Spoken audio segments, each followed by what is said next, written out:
మంచిది. క్రీస్తునందు ప్రియ దేవుని సంఘమ, దేవుని బిడలారా, ఈ పునరుద్ధానపు ఆదివారంలో మన రక్షకుడు ప్రభు అయిన యేసుక్రీస్తు నామములో మీ అందరికీ నా హృదయపూర్వక వందనాలు తెలియజేస్తూ ఉన్నాను. దేవుడు మిమ్మలను, మీ కుటుంబాలను, మీ బిడ్డలను, మన సంఘాన్ని దీవించి తన కృపలో ఆశీర్వదించును గాక. ఆమేన్. మంచిది. ఈరోజు మన యొక్క అంశము ప్రతిదండన ద్వారా దేవుని యొక్క కార్యములు అనే అంశాన్ని మనము చదువుకున్నాము. ప్రతిదండన అంటే ఎప్పుడు కూడా మనకు ఎవరైనా ఒక శత్రువు మన జీవితాలలో ఏదైనా మనల్ని బాధపరిచేటువంటి పని చేస్తే దానికి ప్రతిగా మనము రెవెంజ్ అన్నమాట, వారి మీద కక్షగానో ఈర్ష్యతోనో ప్రతీకారం తీర్చుకోవటం. కాబట్టి ఇది ప్రతీకారం అన్నమాట. ప్రతిదండన అంటే ప్రతీకారము. బైబిల్లో మనం చూసినప్పుడు ప్రతిదండన ద్వారా దేవుడు తన కార్యాలను చేస్తాడు అని చెప్పేసి, ప్రతిదండన ఏంటి, తన కార్యములు ఏంటి అనేది మనం ఒకసారి కొద్ది నిమిషాలు మనము దేవుని వాక్యము ద్వారా విందాము.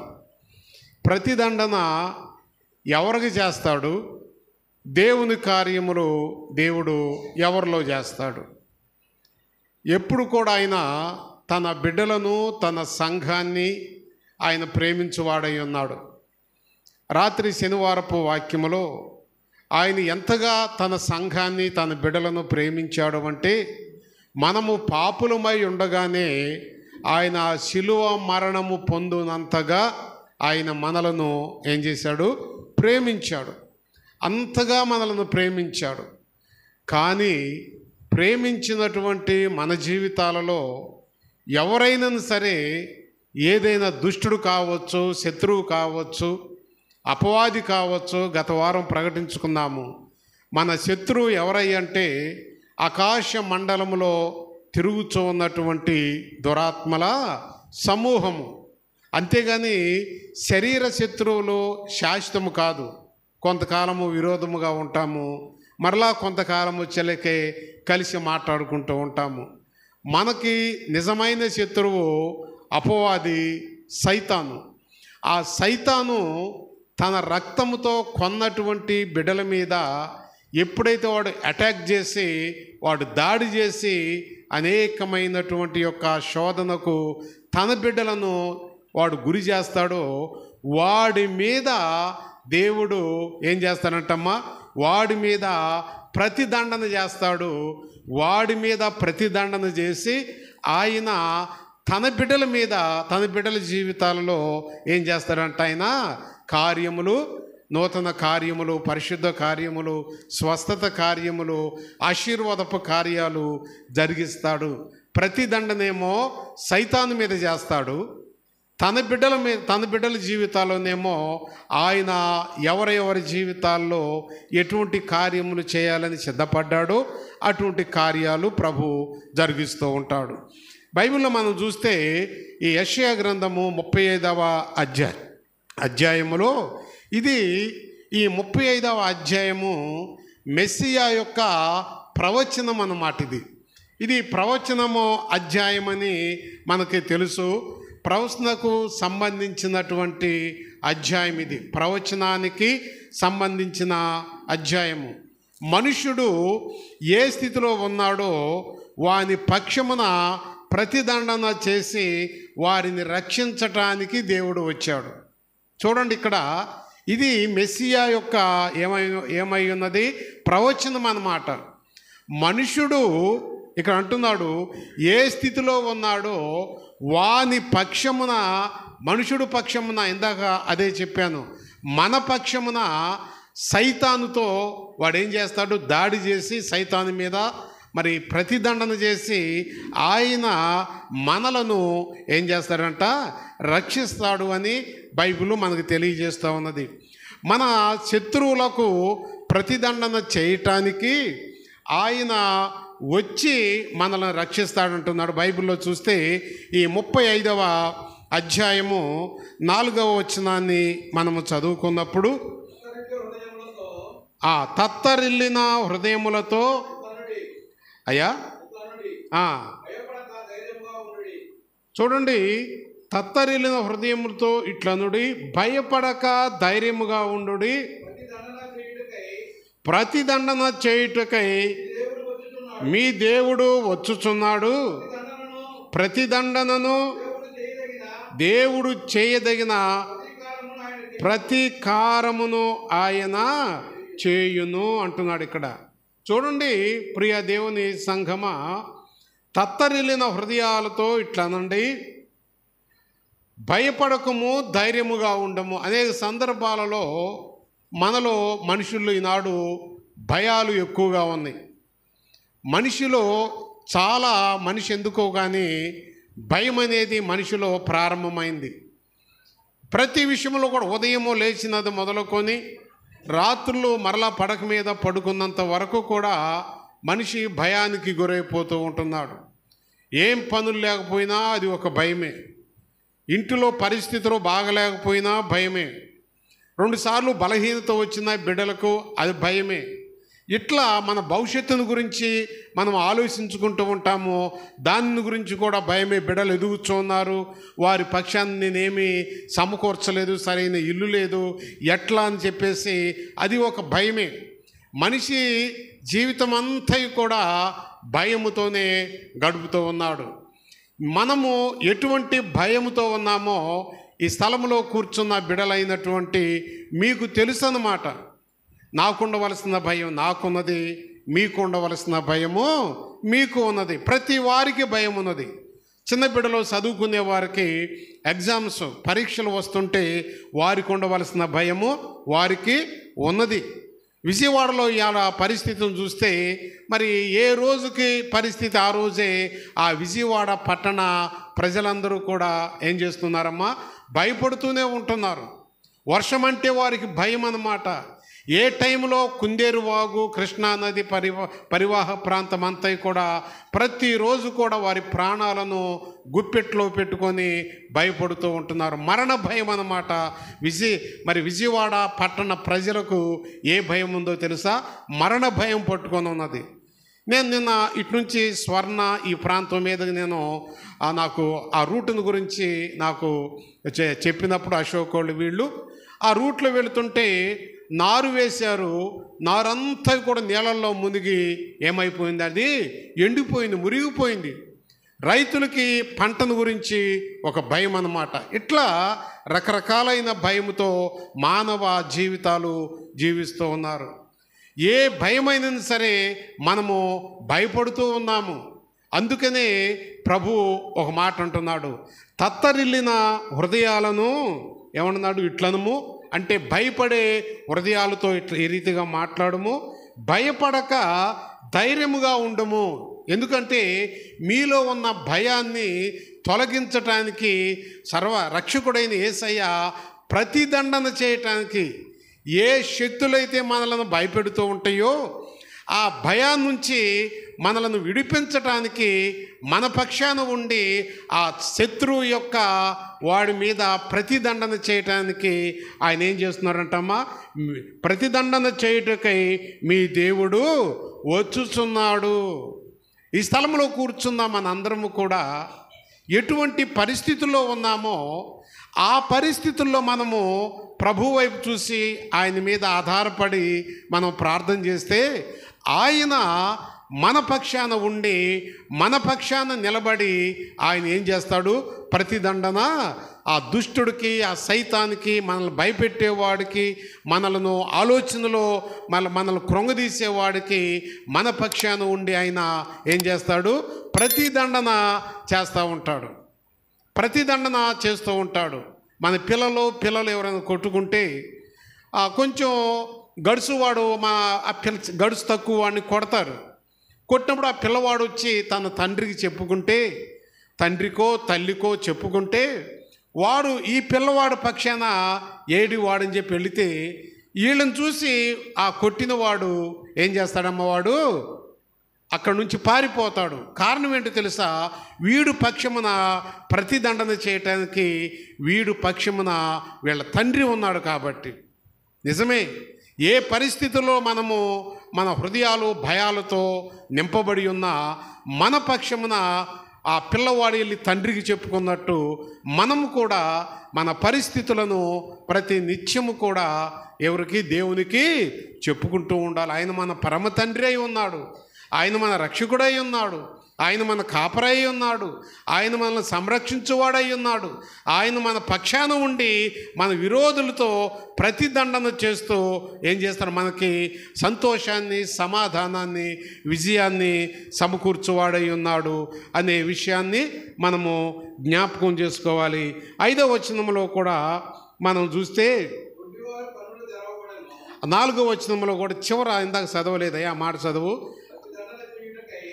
చివర ఆయన వచ్చి తానే మిమ్మును రక్షించును.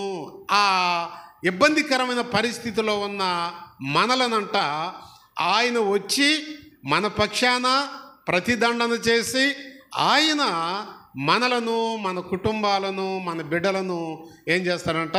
రక్షిస్తాడు అని చెప్పి వాక్యము మనకు తెలియజేస్తూ ఉన్నది. చివరికి ఆ వ్యక్తిని, ఆ కుటుంబాన్ని, ఆ సంఘాన్ని ఎక్కడికి తీసుకెళ్తున్నాడో తెలుసమ్మా? రక్షణలోకి తీసుకెళ్తున్నాడు. ఎవరైతే రక్షణ లేని జీవితాల్లో ఉంటారో వారి పక్షములో భయం ఉంటుంది, వారికి పక్షమున ప్రతిదండన చేసే వ్యక్తులు ఎవరు కూడా ఉండరు.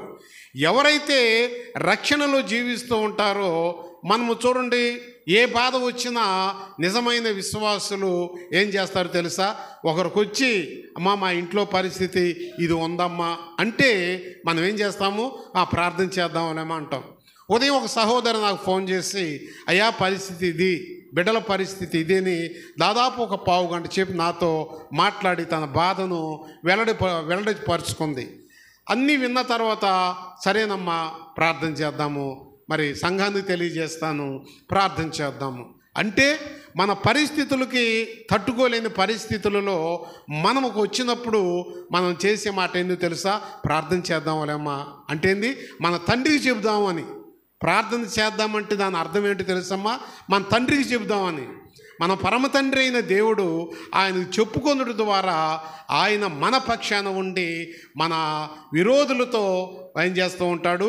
ప్రతిదండన, ప్రతీకారము చేస్తూ మన పక్షాన్ని నిలబడి మనకు రక్షణను ప్రసాదిస్తాడు అని బైబిల్ మనకి ఇక్కడ తెలియజేస్తూ ఉన్నది. కనుక ఆయన మన పక్షమున ప్రతిదండన చేయటమే కాకుండా ఎవరైతే నా తండ్రి, నా ప్రభువా, నేను ఈ స్థితిలో ఉన్నానని ప్రార్థిస్తారో ప్రతిదండన శత్రువు మీద చేసి ఆయన ప్రార్థించే వారికి ఏం చేస్తాడు? ఆయన పరిశుద్ధమైన ఆశీర్వాదపు కార్యాలు జరిగిస్తాడు అని బైబిల్ మనకి ఇక్కడ తెలియజేస్తూ ఉన్నది. ప్రియ దేవుని సంఘమా, దేవుని బిడలారా, పత్రికా పాఠ్య భాగంలో మనం చదువుకున్నప్పుడు ఇక్కడ అంటున్నాడు, పత్రికా పాఠ్య భాగము 1వ అధ్యాయము 19వ వచనంలో ఏమంటాడో తెలుసా అండి? చూడండి, 1వ అధ్యాయము 19వ వచనము, యాకోబు పత్రిక.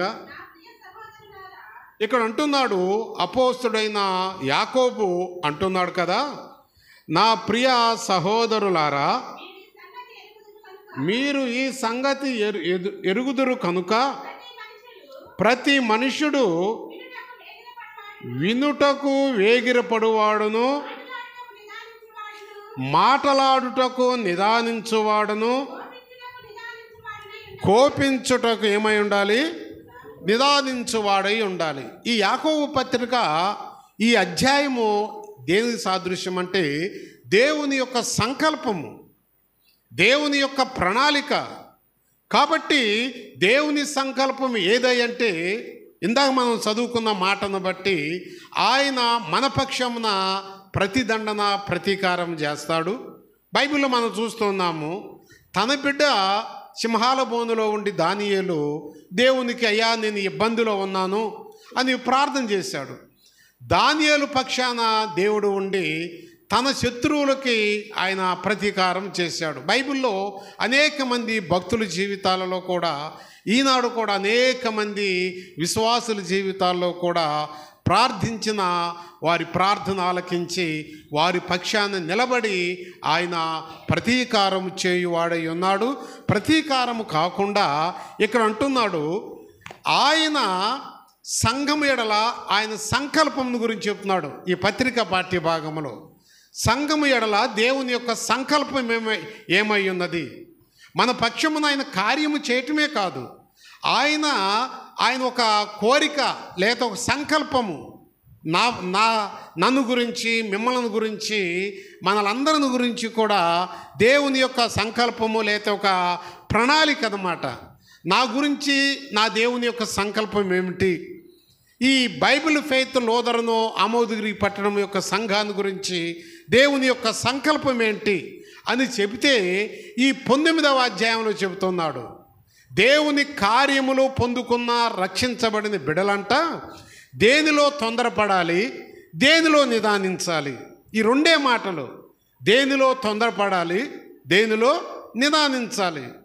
అందుకని చాలామంది పెద్దవాళ్ళు అంటారు, తినటానికేమో ఏమవ్వాలంటమ్మా తొందరపడాలి అంట, పని చేయటానికేమో నిదానించాలి అంట. అందుకని ఒకప్పుడు లేదు కానీ ఇవాళ బంతుల దగ్గర ఆహారము తినే టైంలో, పెళ్ళిళ్ళు, కొన్ని అకేషన్స్లో ఏం చేస్తున్నారో తెలుసా, ఎంత తొందరపడుతున్నారంటే ఒకరు తింటానే ఉంటారు, వాడు వెనక భుజాల మీద నుంచున్నట్టు కూర్చున్నట్టు ఎదురు చూస్తూ ఉంటాడు. పక్కోడు పెరుగన్నం తింటున్నాడు అనుకో, పెరుగుతో ఫలావులో, ఈడు ఇంకనూ గోంగూరతో తింటున్నాడు అనుకో, ఈడు ఎదుటి నిలబడ్డవాడు ఎంత కోపంతో చూస్తాడు ఈడు వైపు. ఎందుకంటే తొందర అన్నమాట. బైబిల్లో కూడా యేసయ్య అన్నాడు, ఒక విశ్వాసి దేనిలో నిదానించాలి, దేనిలో తొందరపడాలి అని ఎక్కడ దేవుని సంకల్పం అది ఎక్కడ చెబుతున్నాడు? ఈ 19వ వచనములో చదువమ్మ మాట ఇంకోసారి. నా ప్రియమైనటువంటి సహోదరులారా, మీరు ఈ సంగతులు మీకు ఎరుగుదురు కనుక ప్రతి మనుషుడు కూడా దేనిలో తొందరపడాలి అంటమ్మా, వినటానికి, ఒక విధంగా మన భాషలో చెప్పాలంటే తినటానికి. వాక్యము జీవాహారము కాబట్టి పరలోకపు మన్నా ఇశ్రాయేలీల మధ్యకు వచ్చినప్పుడు ఆ మన్నా వాళ్ళు ఏరుకొని తినటానికి ఎంత తొందరపడ్డారో, అవునా కదండి, ఎంత తొందరపడ్డారో. కాబట్టి వినటానికి వేగిరపడటం అంటే ఏంటి? వినేది దేవుని యొక్క మాటలు. ప్రతి విషయంలో కూడా దేవుని మాటలు వినటానికి మనం వేగిరపడాలి. దేవుని యొక్క మాటలు, ఒక్క మాట మనం కోల్పోతే దానికి ఎన్ని లోక సంబంధమైన ఎన్ని కోట్ల రూపాయలు సంపాదించుకున్నా జరిగిపోయినటువంటి దేవుని మాట తిరిగి రావటానికి మనం సంపాదించుకోలేము. అందుకని ఎప్పుడు కూడా నేను ఐలవరం సంఘంలో పరిచర్య చేసినప్పుడు దాదాపు ఒక 13 సంవత్సరాల క్రితము ఆ సంఘం అంతా ఆ సంఘానికి ఉన్న లక్షణం, ఒక మంచి లక్షణం. ఒక్కొక్క సంఘానికి ఒక్కొక్క మంచి లక్షణాలు ఉంటాయి. అన్ని మంచి లక్షణాలు ఏ సంఘంలో కూడా ఉండవు. కాబట్టి ఆ సంఘం ఏంటి తెలుసా, వాళ్ళు నేను ఇంట్లో టిఫిన్ చేసే టైంలోనే సంఘం అంతా వచ్చి చర్చిలో కూర్చుంటారు. పిల్లలు, యవనస్తులు, పెద్దవారు అందరూ కూడా. వాళ్ళ నిర్ణయం ఏంటి తెలుసా, ఉదయాన్నే లేస్తారు, ప్రతి ఇంటిలో కూడా టిఫిన్ చేసుకుంటారు, ఇంట్లో లేకపోతే టిఫిన్ తెచ్చుకుంటారు, తింటారు, కరెక్ట్గా టయానికి అక్కడికి వచ్చేస్తారు. ఆ ఇంట్లో కావాల్సిన ఇంట్లో తెచ్చుకొని ఫ్రిడ్జ్లోనే ఆడ సమకూర్చుకొని ముందు చర్చికి వస్తారు. చర్చికి వచ్చి అయిపోయిన వెంటనే వారి గృహాలకు వెళ్ళి అప్పుడు వాళ్ళు ఏం చేస్తారో తెలుసమ్మా, ఆదివారానికి సంబంధించిన ఆహారాన్ని శుభ్రంగా సిద్ధపాటు చేసుకొని ప్రశాంతంగా తిని వాళ్ళు దేవుణ్ణి స్తుతిస్తూ ఉంటారు. కాబట్టి ఆ సంఘం నాకు ఎంతో ఇష్టం. ఎందుకో తెలుసా, దేవుని మందిరానికి రావటంలో తొందరపడతారు, దేవుణ్ణి స్తుతించటంలో తొందరపడతారు, దేవుణ్ణి ఆరాధించటంలో తొందరపడతారు, దేవుని మాటలు వినటంలో తొందరపడుతూ ఉంటారు. ప్రతి విషయంలో కూడా ఇక్కడ అదే అంటున్నాడు యాకోబు భక్తుడు కూడా, అది దేవుని సంకల్పము. యాకోబు అని కాదు, బర్నబాస్ అని కాదు, దేవుని సంకల్పము. ఏంటి దేవుని సంకల్పం అంటే వినుటలో ఏమై ఉండాలి? వేగిరపడాలి. ఆదివారం యొక్క వర్షిప్లో మనం ఎప్పుడు కూడా తొందరపాటు అనేది మన జీవితాల్లో ఉండాలి అని ఇక్కడ దేవుని మాట మనకి తెలియజేస్తూ ఉన్నది. ప్రియ దేవుని సంఘమా, దేవుని బిడలారా, అందుకని యాకోబు పత్రిక 1వ అధ్యాయము 21 నుండి 27 వరకు కూడా చదవద్దు, కానీ దాని తర్వాత మీరు చదువుకోండి. దానిలో ఏముందో తెలుసా? క్రైస్తవుడు వినువాడు మాత్రమే కాక ఆ విన్నటువంటి మాటకు క్రైస్తవుడు ఏమవ్వాలి తెలుసమ్మా? లోబడాలి, సరెండర్ అయిపోవాలి. ఎవరికైనా నోటీస్ ఇస్తారు పోలీస్ స్టేషన్ వాళ్ళు, ఒక వారెంట్ ఇస్తారు. ఆ వారెంట్ కనుక లోబడకపోతే వాళ్ళ శిక్ష ఎక్కువ ఉంటుంది. గవర్నమెంట్ ఏదైనా ఒక కోర్టు, స్టేషను, ఎవరైనా ఒక వారెంట్ వస్తే ఆ వారెంట్కి ఏమైపోవాలి? ఆ నిందితుడు లోబడాలి. ఇక్కడ కూడా అంటున్నాడు, దేవుని వాక్యము వింటమే కాదు, అందరం వింటాము, చక్కగా వింటాము, ప్రతి ఒక్కరము కూడా వింటమే కాకుండా ఆ విన్నటువంటి యొక్క మాటల కంట ఏమైపోవాలి? లోబడాలి. అది లోబడటం అనేది చాలా కష్టం. ఇవాళ ఎవరికి వాళ్ళే ఎవరు చెప్పిందే వేదం అన్నట్టు మాట్లాడుతున్నారు. భర్త మాటకు లోబడే స్త్రీలు చాలా తక్కువ, స్త్రీలను ప్రేమించే భర్తలు చాలా తక్కువ, తల్లిదండ్రుల మాటలకు లోబడేటువంటి బిడ్డలు ఇంకా తక్కువ. కారణం ఏంటి తెలుసా?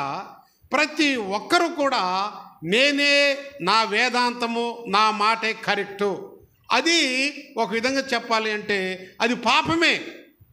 నేను అందుకే చెప్తూ ఉంటాను, ఈ స్థలంలో నిలబడ్డప్పుడు, దేవుని మాటలు మీతో పంచుకుంటున్నప్పుడు, నా సొంత జ్ఞానముతో ఏదైనా మీతో పొరపాటును మాట్లాడితే నాతో చెప్పండి అయ్యా, నేను సరి చేసుకుంటాను.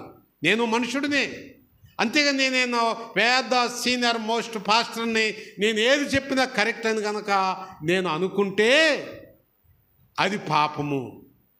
మనందరం కూడా అంతే. ప్రతి విషయంలో కూడా మనము ఏమై ఉండాలి తెలుసా? మనం ఎప్పుడు కూడా నా మాట, నా ఆలోచన, నా జీవన విధానము కరెక్ట్ అని కనుక మనం అనుకుంటే అది పాపమే. అందుకని దేవుని మాట వినాలి.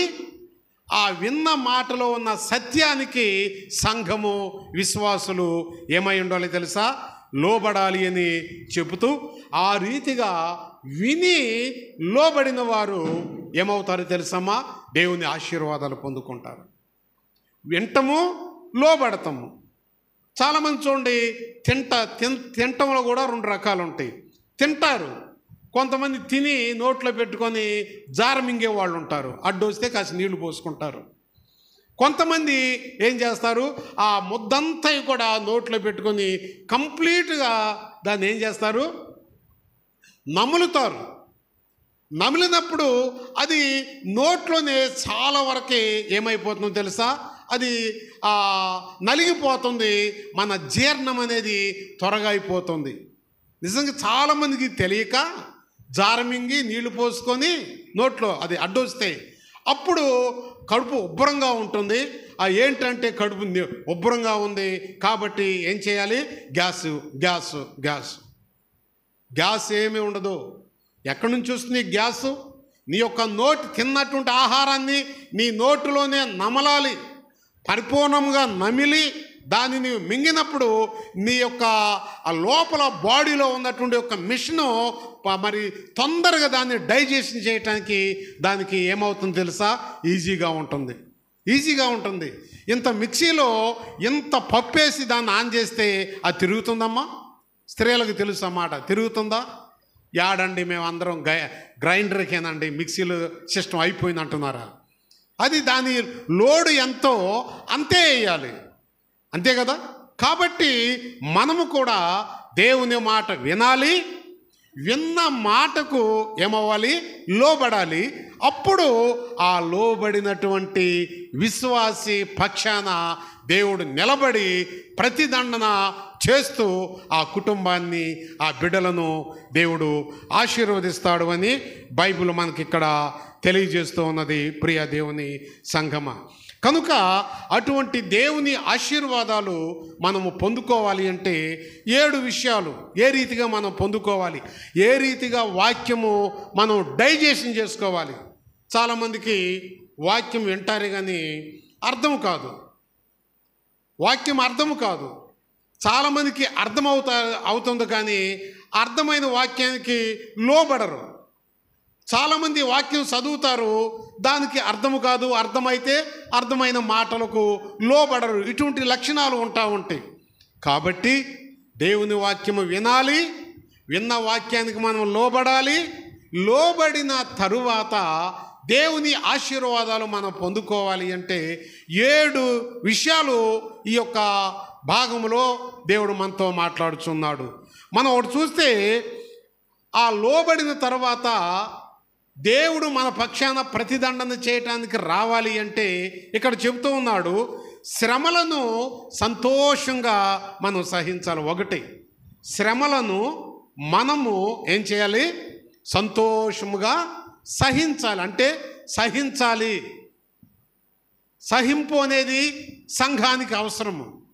బాధలు, కష్టాలు, ఇరుకులు, ఇబ్బందులు, వేదనలు, రోదనలు, దిగులు, చింతలు, కరువు, కాటకాలు, విపత్కరమైన పరిస్థితులు మన జీవితాలను తటస్థించినప్పుడు ఆ ప్రభు యొక్క మీద ఆధారపడి వీటన్నిటిని కూడా వాటి మీద ప్రతిదండన చేయటానికి నా దేవుడు నాకు సమీపంలో ఉన్నాడని వాటిని మనము సహించాలి. భక్తుడైన యోబు తన జీవితంలో బైబిల్ అంతటిలో కూడా యోబుకు వచ్చిన పరిస్థితి ఏ మానవుడికి రాలేదు. కానీ యోబు అటువంటి పరిస్థితులను ఏం చేశాడో తెలుసమ్మా? ఆయన సహించాడు. మనం సహించడం అనేది నేర్చుకోవాలి. అది ఏ విషయమైనా కావచ్చు. బయట నుంచి వచ్చే శోధనలు కావచ్చు, భర్త నుంచి వచ్చే శోధనలు కావచ్చు, భార్య నుంచి వచ్చే శోధనలు కావచ్చు, ఇరుగు పొరుగు వారు, తోడుకోడళ్ళు, అత్తలు, కోడళ్ళు, ఇట్లా ఎన్నో శోధనలు మనకు రావచ్చు. వాటిని సహించేటువంటి యొక్క జ్ఞానము మనకు కలిగి ఉండాలి. యోబు సహించాడు.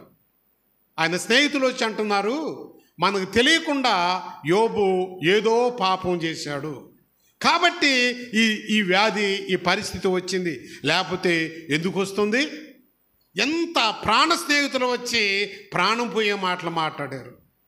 శరీరంలో భాగమైన భార్య వచ్చి ఏం చేసింది తెలుసమ్మా? భర్త మరణాన్ని కోరుకుంది. ఎన్ని శోధనలు! ఓ పక్క బిడ్డలందరూ కోల్పోయారు, ఓ పక్క పంటంతా కాలిపోయింది, ఓ ప్రక్క ఆస్తులన్నీ ఏమైపోయినాయి? చచ్చిపోయినాయి పశువులు. ఓ ప్రక్క ప్రాణ స్నేహితులు వచ్చి ప్రాణాన్ని కోరుకుంటున్నారు. ఓ ప్రక్క సగభాగమైన భార్య వచ్చి భర్త మరణాన్ని కోరుకుంటుంది. ఓ ప్రక్క శరీరం అంతా కుళ్ళిపోయి బ్రతి ఉండగానే గోళ్ళన్నీ ఊడిపోయి గోక్కోవటానికి గోళ్ళు కూడా లేక, బూడిదలో పడి ట్రీట్మెంట్ లేక ఆయన ఏం చేస్తున్నారు? బూడిదనే ఒక మెడిసిన్గా మార్చుకొని తన దేహం మీద, కుళ్ళిపోయిన దేహం మీద పోసుకుంటూ ఉన్నారు.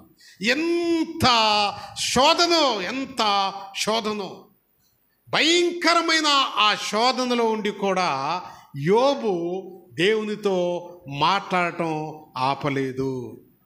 That is a faith. అదే విశ్వాసం అంటే. అదే విశ్వాసం. ఏమ్మా ప్రార్థనకు రాలేదేందమంటే ఏం చెప్పేదరండి పాస్టర్ గారండి, ఇవాళ నా మనసు బాగలేదు అని కొంతమంది అంటారు. ఏమ్మా చర్చికి రాలేదంటే ఇవాళ ప్రయాణం ఊరికి వెళ్ళాను పాస్టర్ గారండి అని ఎన్ని సాకులో. ఈ సాకు అనే జబ్బు, ఈ సాకు అనే వ్యాధి ఆదాము అవ్వల కానుంచి వచ్చింది. ఆడే కనుక సాకు లేకపోతే ఈనాడు సంఘంలో ఈ సాకులు ఉంటాయమ్మా? కాదు. సాకులు, ఎన్ని సాకులు నోటి నాలుక చివరిలో ఉంటాయి. సాకు అంటే అదేంటి తెలుసా? పాపము, అబద్ధము. నోటి నాలుగు చివరిలో ఉంటుంది, నిజమేమో ఏడో సిరునాలుగు చివరిలో ఉంటుందంట. చూడండి, అక్కడి నుంచి వచ్చేలేకే చాలామంది పెద్దలు అంటారు, పాపమంట, అబద్ధమంట లోకమంతా తిరిగి వచ్చేలేకే ఆ నిజమంట ఇంటి గడప కూడా దాటలేదంట. కాబట్టి ప్రియ దేవుని బిడ్డలారా, ఇక్కడ మనం చూసినటువంటి ఈ మాటను బట్టి ఈ యోబుకి ఇటువంటి పరిస్థితులు సంభవించినప్పుడు ఆయన దేవుని వైపు చూడటం ఆగలేదు, సహించటం మానలేదు, ప్రతిదీ సహించుకున్నాడు. భార్యతో అంటున్నాడు, ఎందుకమ్మా, యెహోవా ఇచ్చెను, ఆయనే తీసుకున్నాడు, దేవునికి స్తోత్రం చెల్లించడం నేర్చుకో. బాధలు వచ్చినప్పుడు దేవుడు స్తోత్రం చెల్లించడం, అదే ఏంటి తెలుసా, దేవుడు ఇచ్చేటువంటి ఆశీర్వాదం. కనుక ప్రియ దేవుని బిడ్డలారా, ఇక్కడ అదే అంటాడు, మొదటగా శ్రమలను కూడా యోబు తీసుకున్న రీతిలో సంతోషంగా తీసుకోవాలి. రెండవదిగా చూసుకున్నప్పుడు దేవుని యొక్క వాక్యము వినేటప్పుడు మనలో ఏముండాలి తెలుసమ్మా, శ్రద్ధ ఉండాలి. చాలామంది, నేను చాలా సంతోషిస్తాను ఈ సంఘాన్ని బట్టి, చాలా సంతోషిస్తాను, నా హృదయపూర్వకంగా చెబుతున్నాను. ఎవరో ఒకరు ఇద్దరేమో కానీ వాక్యము ప్రారంభించిన తర్వాత మరలా వెనుదిరిగి చూడకుండా వాక్యము అది ఎంతవరకు రిసీవ్ చేసుకుంటున్నారో నాకు తెలియదు, కానీ వాక్యము అదే స్థలంలో కూర్చొని వింటూనే ఉంటారు. ఆ మంచి లక్షణము ఈ సంఘంలో నేను చూస్తూ ఉన్నాను. అందుకు మీ అందరికీ నా హృదయపూర్వక వందనాలు తెలియజేస్తూ ఉంటున్నాను. కనుక రెండవదిగా దేవుని వాక్యాన్ని వింటమే కాదు, వినుటలో ఏముండాలి తెలుసమ్మా, శ్రద్ధ ఉండాలి. వినుటలో శ్రద్ధ ఉండాలి. శ్రద్ధ లేకపోతే కళ్ళు మాత్రం పాస్ గారి వైపే ఉంటాయి, కానీ ఆ డెలివరీ చేసే వాక్యము మాత్రము అది ఎటు వెళుతుందో ఏమీ తెలియదు. డెలివరీ అంటే దాన్ని ప్రకటించే దేవుని మాట ఏ హృదయం అయితే ఆ శ్రద్ధగా ఉంటారో వారి యొక్క హృదయంలో అది లిఖించబడుతూ ఉంటుంది. వింటమే కాదు, శ్రద్ధతో వినాలని రెండవదిగా తెలియజేస్తూ ఉన్నది. మూడవదిగా మనం చూసుకున్నప్పుడు శ్రద్ధగా వినుట ద్వారా దైవ జ్ఞానాన్ని సంపాదించుకుంటాం. శ్రద్ధగా వినుట ద్వారా ఏం చేస్తాము, అందుకనే మీలో ఎవరికైనాను జ్ఞానము కొదువుగా ఉన్నట్లయితే ఎవరిని అడగాలి అంట, దేవుణ్ణి అడగాలి. ఆయన విస్తారమైన జ్ఞానముతో దేవుడు నింపుతూ ఉంటాడు. ఆయన అక్కడ సలోమాను దగ్గరకు వచ్చి ఏమన్నాడు తెలుసా, సలోమాను నీకేం కావాలి అన్నాడు. సలోమాను ఏమడిగాడమ్మా, ఏమడిగాడు చెప్పండి, జ్ఞానం అడిగాడు. ఒకవేళ ప్రభువు గనక మరి ఒక వాక్యం ద్వారా కాకుండా పర్సనల్గా మీ ఇళ్ళ దగ్గరకు వచ్చి మీరు పడుకున్నప్పుడు లేపి, ఏమ్మా నీకేం కావాలి, సహోదరుడా నీకేం కావాలని అడిగితే మన మనసు సొలొమోను దగ్గరికి వెళుతుందా, లేకపోతే మన మనసు యోధా దగ్గరికి వెళుతుందా? యోధా ఏమడిగాడు, నీకెంత కావాలి ప్రభువుని పట్టించడానికి అన్నప్పుడు నాకు 30 వెండి రోకలు నాకు కావాలి అన్నాడు. సొలొమోను అడిగినప్పుడు నాకు జ్ఞానము కావాలి అన్నాడు. దేవుని యొక్క వాక్యము మనల్ని దర్శించినప్పుడు నీకు ఏమి కావాలి అన్నప్పుడు ప్రియ దేవుని బిడ్డలారా, మరి యోధా సంపాదించుకున్న ధనము యోధాకి మరణముగా మారిపోయింది. సొలొమోను సంపాదించుకున్న జ్ఞానము ఈనాటి వరకు కూడా బైబిల్లో జ్ఞాని అయిన సొలొమోను అంటూ ఉంటారు. అది మనకు ఒక మోడల్ పర్సన్గా ఉందన్నమాట. కానీ యోధా సంపాదించుకున్నదేమో యోధాకి మరణంగా మారింది. సొలొమోను సంపాదించుకున్నదేమో ఈనాడు అనేకమైన జ్ఞానయుక్తమైన గ్రంథాలు రాసి సంఘానికి ఈనాడు తెలియచేయటానికి మంచి జ్ఞానిగా దేవుడు ఆశీర్వదించాడు. కాబట్టి మనము మూడవదిగా దైవ జ్ఞానమును వాక్యము ద్వారా సంపాదించుకోవాలి. నాలుగవదిగా మనం చూస్తే ప్రియ దేవుని బిడ్డలారా, నూతన జీవాన్ని ఇచ్చే దేవునికి, ఇందాక చెప్పాను కదా, దేవునికి మనం లోబడాలి. ఇది చాలా మంచి మాట. సంఘానికి, విశ్వాసకి నూతన జీవము మనకి సంపాదించుకోవాలి అంటే మనము దేవుని వాక్యానికి లోబడాలి. నూతన జీవం ఏదో తెలుసా, మరణము లేనిది. ఈ జీవమేమో మరణబాసు నిలబడి వాక్యం చెబుతున్నాడు. శరీర జీవము ఒకానొక దినం వచ్చినప్పుడు అది ఇవాళ కావచ్చు, లేకపోతే గంటలో కావచ్చు, ఒక నెల కావచ్చు, లేకపోతే 4 సంవత్సరాలు కావచ్చు. ఇది మరణకరమైన జీవము. ఒక నూతన జీవం అన్నది 90వ కీర్తనలు అంటాడు భక్తుడు, ప్రభువా తరతరముల నుండి మాకు ఏమంటాడమ్మా, తరతరముల నుండి మాకు నివాస స్థలము నీవే. అంటే ఆ తరతరాలు కూడా దేవుడు ఇచ్చేటువంటి నివాస స్థలములో నూతన జీవము కలిగిన వారు మాత్రమే ఉంటారు అని ఇక్కడ చెబుతూ ఉన్నాడు. కాబట్టి నూతన జీవము మనకు కావాలి అంటే దేవుని మాటకు మనము లోబడాలి. 5వదిగా అంటున్నాడు, తన జీవితంలో ఏమి లేకుండా చూసుకోవాలి తెలుసా? మన జీవితంలో ఏమి లేకుండా చూసుకోవాలని అనుకుంటున్నాను. దాదాపు ఇక్కడ ఉన్న బిడ్డలందరూ కూడా ఏదో కొద్ది మంది ఏమో నాకు తెలియదు, కానీ అందరూ కూడా అద్దాలు చూసుకొని ఇక్కడికి వచ్చిన వాళ్ళ మందిరానికి అద్దాలలో మన ముఖాలు చూసుకొని వచ్చారు. అవునా కదమ్మా?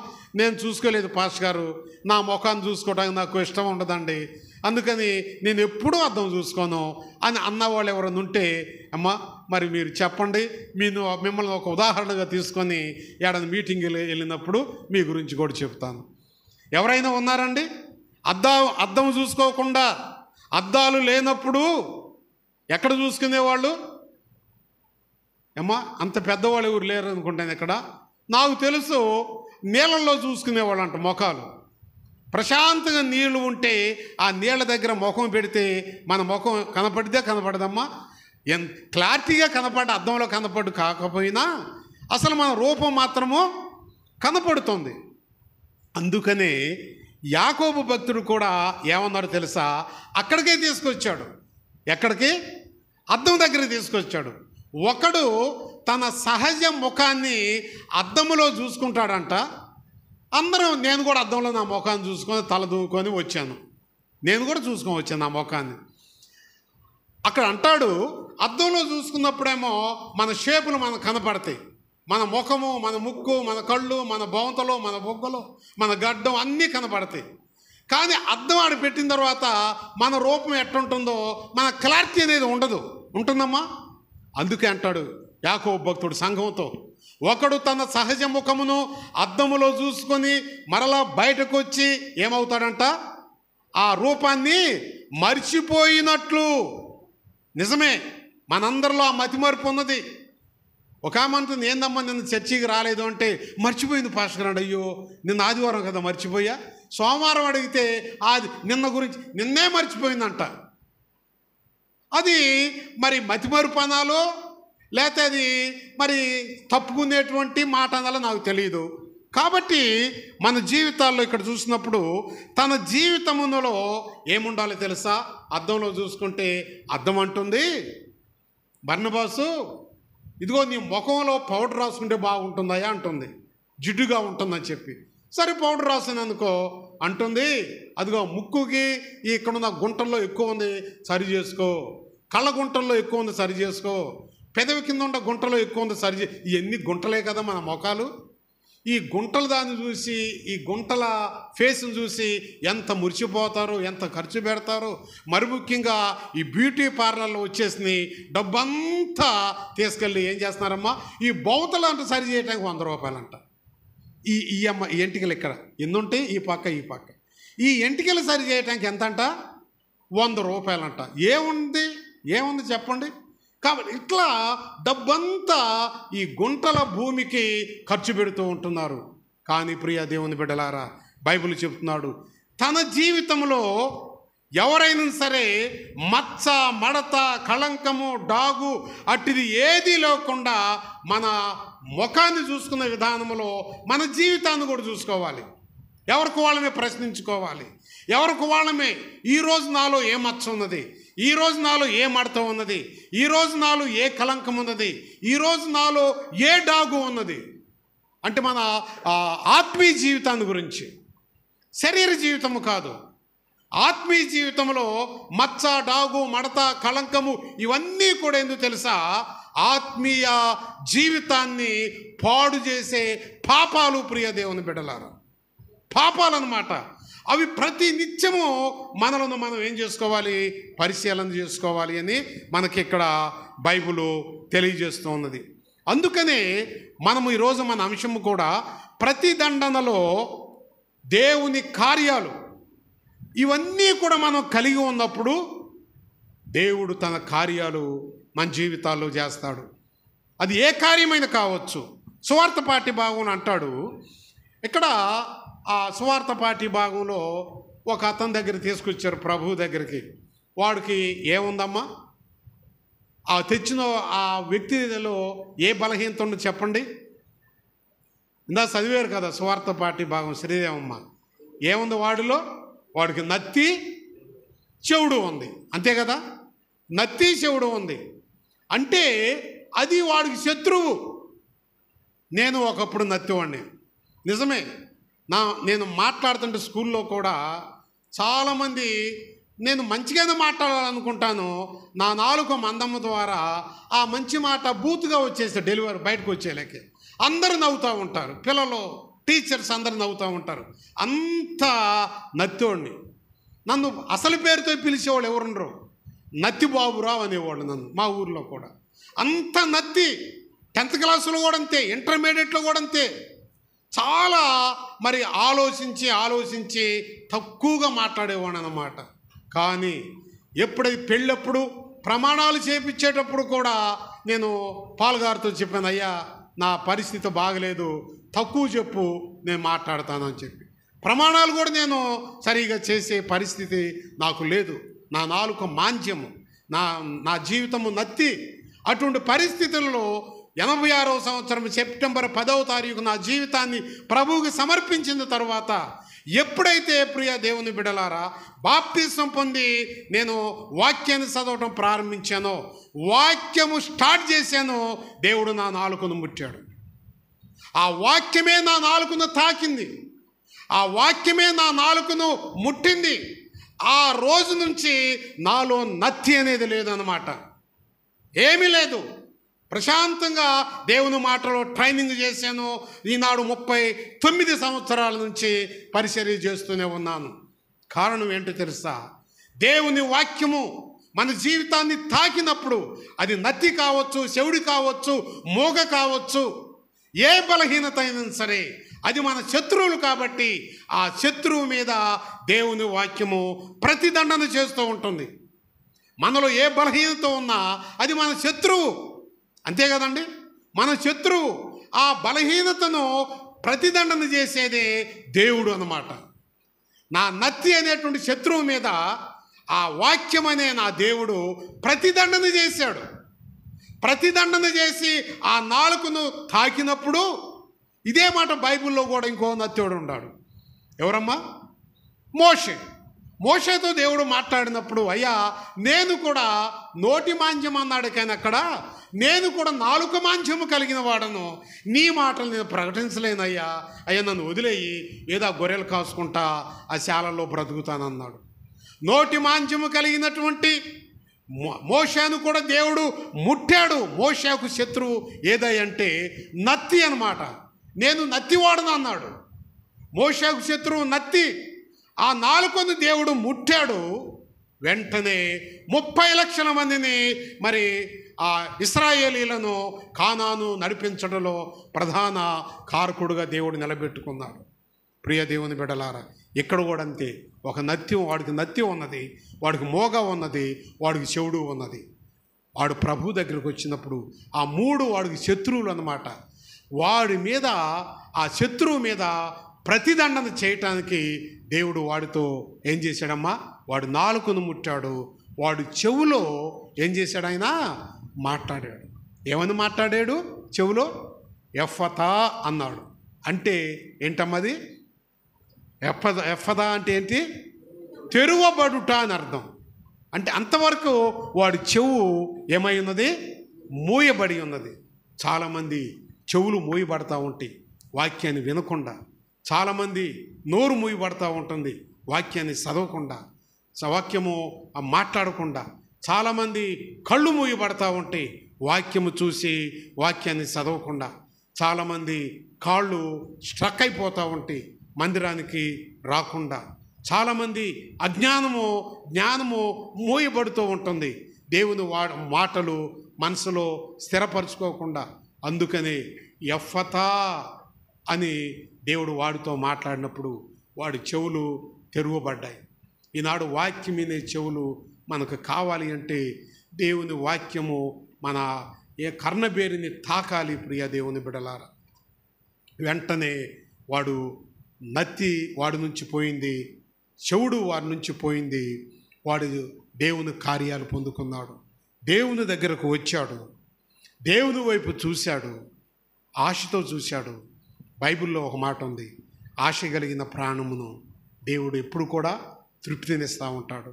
వెంటనే ప్రియ దేవుని బిడలారా, వాడు నత్తిపోయింది, వాడు మంచిగా మాట్లాడుతున్నాడు నాలాగనే. వాడు చెవుడు పోయింది, వాడు వాక్యాన్ని వినగలుగుతున్నారు. ఎవరితో కూడా మీరు వెళ్ళి ఎవరితో చెప్పవద్దు అన్నప్పుడు నిజంగా దేవుడు చేసిన కార్యాన్ని చెప్పమంటేనే మనవాళ్ళు చెప్పట్లే. అక్కడ ప్రభు అన్నాడు, ఈ మాట మీరు ఎవరితో చెప్పొద్దు అంటే అక్కడ నుంచి ఆయన వెళ్ళకముందే ఆ ప్రాంతం అంతా ప్రసారం అయిపోయింది. దేవుని చేసిన కార్యము మనం చెప్పకుండా ఉంటే అది ఒక పాపమే, అది ఒక పాపమే. ప్రియ దేవుని బిడలారా, మీరెవరికి చెప్పొద్దు అన్నాడు. విస్తారంగా వాళ్ళు ప్రకటించారు ఆయన అక్కడి నుంచి వెళ్ళకముందే. ఎంత ఆ తృష్ణో, ఎంత ఆశ. నా దేవుడు నత్తివాడను, నా నాలుగు ముట్టాడు, చెవిటి వాడను, నా కర్ణబేరుని ముట్టాడు, తెరిపించాడు అని ప్రభు అక్కడే ఉన్నాడు. ఆ గ్రామమంతా తిరిగి ఆయన ప్రభు యొక్క నామ మహిమార్థముగా ఆయన ప్రకటించాడు. ఈ యొక్క మధ్యాహ్న కాల సమయంలో ప్రియ దేవుని సంఘమ, దేవుని బిడలారా, మరి ప్రతి దండన మన పక్షాన దేవుడు ఉంటాడు. ఎప్పుడు కూడా మనం ప్రార్థన చేస్తే మన పక్షాన ఉండి ఆయన మన విరోధి అంటే ఏదైనా కావచ్చు. రాత్రి ప్రార్థన చేశాం మౌనికాను గురించి. ధనలక్ష్మి వాళ్ళ ఇద్దరు మనవరాళ్ళకి వాళ్ళకి శత్రువు ఏదంటే డెంగ్యూ జ్వరము శత్రువు అన్నమాట. ఏదైనా కావచ్చు. మీ భర్త తాగి ఇంటికి వస్తున్నారు అనుకో, నీ భర్త శత్రువు కాదు, నీ భర్తలో ఉన్న త్రాగుడు అనే వ్యసనం నీ శత్రువు అన్నమాట. నీ ఇంటిలో నీ నోటి దురుసు ఎక్కువ అనుకో, ఆ దురుసు అనేది శత్రువు నీకు, నీ నోరు కాదు. ఈ శత్రువు నుండి మనకు విడుదల కలగాలి అంటే తప్పకుండా ప్రభు దగ్గరకు రావాలి, ఆయన వైపు తిరగాలి, ఆయన మాట వినాలి, శ్రద్ధతో వినాలి. విని ఆయన వైపు చూసినప్పుడు అప్పుడు ఆయన తన స్వరము ద్వారా మనలో ఏం చేస్తాడు? ఎఫ్ఫతా అంటాడు, అంటే ఆయన కార్యము చేస్తాడు. కాబట్టి దేవుడు మన పక్షాన నిలబడి ప్రతిదండన, శత్రువుకేమో ప్రతిదండన, తన బిడ్డలకేమో ఏంటమ్మా? ఆయన ఆశీర్వాదపు కార్యాలు. రాబో దినాల్లో పరిస్థితులు బాగలేవు, లోక పరిస్థితులు బాగలేవు, వాతావరణ పరిస్థితులు బాగలేవు. ప్రియ దేవుని బిడ్డలారా, విజయవాడ ఈనాడు అతలాకుతలమైపోతూ ఉన్నది. మరలా నా స్నేహితుడు ఆశీర్వాదం అనే పాష గారు ఉన్నాడు. ఆయన నిన్న నాకు ఫోన్ చేశాడు, అయ్యా మీ చర్చిల్లో ప్రార్థనలు చేయండి, మా చర్చి కంప్లీట్గా డ్యామేజ్ అయిపోయింది, మునిగిపోయింది, చర్చి వస్తువులన్నీ పాడైపోయింది, మా చర్చిలో ఇద్దరు ఆ గల్లంత అయిపోయారు, ఒక సంఘ పెద్ద, ఒక విశ్వాసి కనిపించట్లేదు, మరి నీళ్ళన్నీ తగ్గితే కానీ జాడ తెలుస్తుందేమో అని నా ఆశీర్వాదం అనే పాష గారు నాకు ఫోన్ చేశాడు. ఇంకో పాష గారు అయితే శేఖర్ అనే పాష గారు, ప్రియ దేవుని బిడ్డలారా, తన 15 సంవత్సరాల బిడ్డ, అయ్యా నాకు మంచిలో అవుతున్నాయి అన్నప్పుడు ఆ అపార్ట్మెంట్లో ఉన్నారు, కింద వరద వస్తే అప్పుడు ఆ బిడ్డ కింద పంపించడానికి ఆ పాష గారికి తండ్రికి ఇష్టం లేక ఆ తండ్రి లేడు, బిడ్డ ఆ నీళ్ల కోసం, యవనస్తుడు నీళ్ల కోసం వెళ్ళి ఆ నీళ్లలో దిగి ఇంకొక దగ్గరికి వెళ్ళి తేవటానికి వెళతా ఉంటే ఆ వరదలో పడి ఆ పాష గారు కొట్టుకొని వెళ్ళిపోయి చనిపోయాడు అన్నమాట. ఏఎల్సి లోదరన్ పాష గారు అన్నమాట. నిన్నే నేను అక్కడ సమాచారము ఆ పాష గారు ఆశీర్వాదం నాకు అందిస్తూ ఉంటున్నాడు. ఇంకను ఘోరమైన విషయాలు ఎన్నెన్నో జరుగుతూ ఉన్నాయి, విపత్తులు వస్తూ ఉన్నాయి. కాబట్టి ఇటువంటి పరిస్థితుల్లో నీకు నాకు మన పక్షాన ప్రతిదండన చేసే దేవుడు మనకు అవసరం, మన కుటుంబాలకు అవసరం, మన బిడ్డలకు అవసరం, మన సంఘానికి అవసరం. ఆయన మన పక్షాన ఉంటే మరి మనకు విరోధముగా ఏ ఆయుధము కూడా వర్ధిల్లదు అనే మాట వాక్యం చెబుతూ ఉన్నది. ఈ యొక్క మధ్యాహ్న కాల సమయంలో అటువంటి నీవు నేను కూడా మన పక్షాన ప్రతిదండన చేసి ఆ ప్రభువుని మనం వేడుకొని ప్రార్థించి మనము ఆయనను సంపాదించుకొని ఆయన ద్వారా మరి పొందుకునే ఆశీర్వాదపు కార్యాలు పొందుకుంటూ ప్రభు రాకడ వరకు కూడా ఆయన సన్నిధిలో బలమైన సాక్షులుగా నిలబడాలి అని ఈ మాటల ద్వారా తెలియజేస్తూ ఈ మాటలు ముగిస్తూ ఉన్నాను. దేవుడు ఈ మాటలు తన ఇనికిడిలో దీవించును గాక.